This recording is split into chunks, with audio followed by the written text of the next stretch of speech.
এই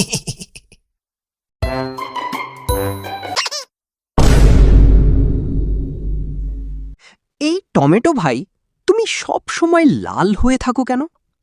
আমি লাল থাকি কারণ আমি রান্নায় গেলেই জনপ্রিয় হয়ে যাই। তুমি কেন সব সময় কালো জামা পরে থাকো? আমি কালো না ভাই, আমি স্টাইলিশ পার্পল। আমাকে দেখলেই ভর্তার কথা মনে পড়ে। তোমাকে দেখলেই মানুষ বলে আজ বেগুন ভাজা হবে, আর তোমাকে দেখলেই মানুষ বলে আজ ঝালটক টমেটো চাটনি হবে।